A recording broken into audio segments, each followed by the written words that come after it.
এবার যে খবরের দিকে নজর রাখবো, সরকারি প্রকল্পে তৃণমূল নেতার বিরুদ্ধে কাটমানি নেওয়ার অভিযোগ। হরিদেবপুরে কাউন্সিলরের গ্রেফতারের দাবিতে বিক্ষোভ স্থানীয়দের। এখানে কাউন্সিলরের অত্যাচার বন্ধ করতে হবে, করতে হবে। ঘরে এসে শাসানো বন্ধ করতে হবে। রঘুনাথ পাত্র এবং তার সহযোগীদের গ্রেফতার করতে হবে। আমাদের এখানে কাউন্সিলরের অত্যাচার বন্ধ করতে হবে। ঘরে এসে শাসানো বন্ধ। কলকাতা পুরসভার 142 নম্বর ওয়ার্ডে তৃণমূল কাউন্সিলরের বিরুদ্ধে একাধিক অভিযোগ তুলে স্থানীয়রা বিক্ষোভ দেখাচ্ছেন। এই মুহূর্তে সরাসরি আপনাদের নিয়ে যাব, আমাদের প্রতিনিধি হিন্দোল দে রয়েছেন আমাদের সঙ্গে। হিন্দোল, স্থানীয় বাসিন্দারা তারা ঠিক কি বলছেন? একেবারে দেখো, স্থানীয় বাসিন্দারা যেটা বলছেন যে কাটমানি, তোলাবাজি, সিন্ডিকেট রাজ এখানে কিন্তু চলতো। কলকাতা পুরসভার 142 নম্বর ওয়ার্ড, সেই 142 নম্বর ওয়ার্ডে কিন্তু সেই কাজ চলতো দীর্ঘদিন ধরে। দাদা, ও বল্টুদা,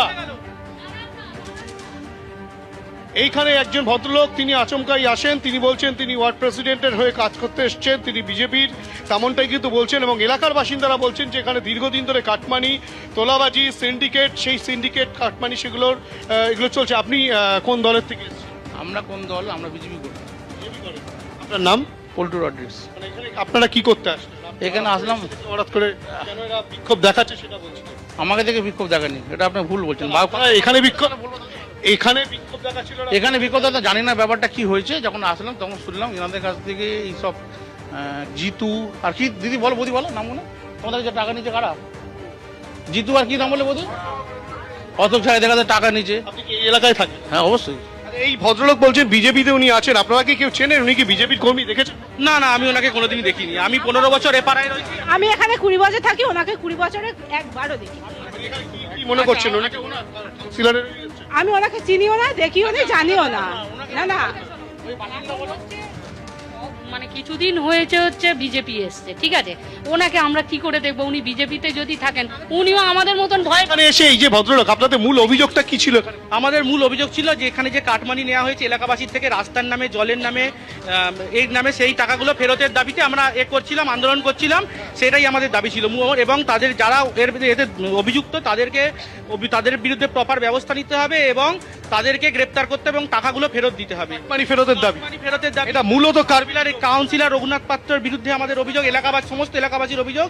কাউন্সিলর রঘুনাথ পাত্রের নেতৃত্বে এই সঞ্জনা সর্দার, বিবেক, এখানে আরো লোক আছে, অশোক ঝা এবং আরো লোক আছে, না রকম, তারা এলাকায়, জিতু, এরা সব আছে এবং এরা এখানে এই তদন্তটা করে, এখানে এই দুর্নীতিগুলো করেছে। এখানে ডাবলু, এখানে যারা বলছেন যে ডাবলু দা, বাপ্পা দা, এরা সব। আপনার সাথে কি অত্যাচার? আমার সাথে মারাত্মক। আমাকে একটু বলতে দিন। 2014-তে যখন ফার্স্ট সেকেন্ডের মাঝামাঝিতে কি হলো, আমার মেয়ে 19 বছরের মেয়ে বিধবা হয়ে গেল।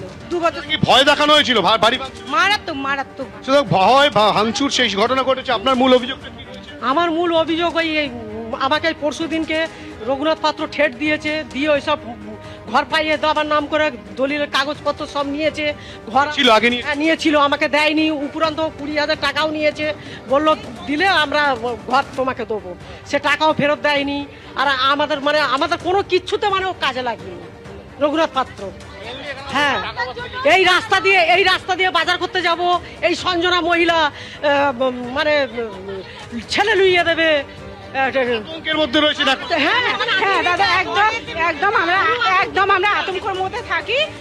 পাড়াতে আমরা নিজেরা বেরোতে পারতাম না। পাড়ায় কেউ বেরোতে পারতো না, রীতিমতো আতঙ্কের পরিবেশ তৈরি করে রাখা হয়েছিল। কাটমানি নেওয়ার অভিযোগ, সিন্ডিকেট রাজের অভিযোগ কিন্তু করছেন 142 নম্বর ওয়ার্ডের স্থানীয় বাসিন্দারা, হরিদেবপুর থানার অন্তর্গত যে হাজরাপাড়া, সেই হাজরাপাড়ার বাসিন্দারা। এমনকি তারা বলছেন যে রীতিমতো তাদেরকে ভয় দেখানো হতো। সেই কারণেই কিন্তু ইতিমধ্যেই পোস্টার পড়ে গিয়েছে এবং যেখানে দেখা যাচ্ছে যে পোস্টারে সরাসরি উল্লেখ রয়েছে যে রঘুনাথ পাত্র, অর্থাৎ কিনা তৃণমূল কাউন্সিলর 142 নম্বর ওয়ার্ডের, তাকে গ্রেপ্তার করতে হবে। কাউন্সিলর রঘুনাথ পাত্রকে গ্রেফতার করতে হবে, যেমন পোস্টার পড়েছে। তার পাশাপাশি যেমন এলাকার বাসিন্দারা বলছেন ভয়ের একটা পরিবেশ, এলাকার আইনের শাসন সুনিশ্চিত করতে হবে। কাউন্সিলর ঘনিষ্ঠ বেশ কয়েকজনের নাম উল্লেখ করে বলা হয়েছে যে অবিলম্বে গ্রেপ্তার গ্রেপ্তার করতে হবে। এ ধরনের অভিযোগ কিন্তু এলাকার বাসিন্দাদের, এবং এরই মাঝে একজন ব্যক্তি এসে বলেন যে তিনি বিজেপির তরফ থেকে এসেছেন। প্রথমে তিনি তার নাম বলতে চাননি এবং এলাকার বাসিন্দারা তাকে কেউ চেনেন না, তেমনটাও কিন্তু বলা হচ্ছে। গোটা ঘটনায় ইতিমধ্যেই হরিদেবপুর থানায় একটা লিখিত অভিযোগ হয়েছে এবং সেই অভিযোগের পরিপ্রেক্ষিতে পুলিশ এখন কি ব্যবস্থা গ্রহণ করে সেটাই কিন্তু দেখার। ধন্যবাদ হিন্দোল। এবিপি আনন্দ, এগিয়ে থাকে, এগিয়ে রাখে।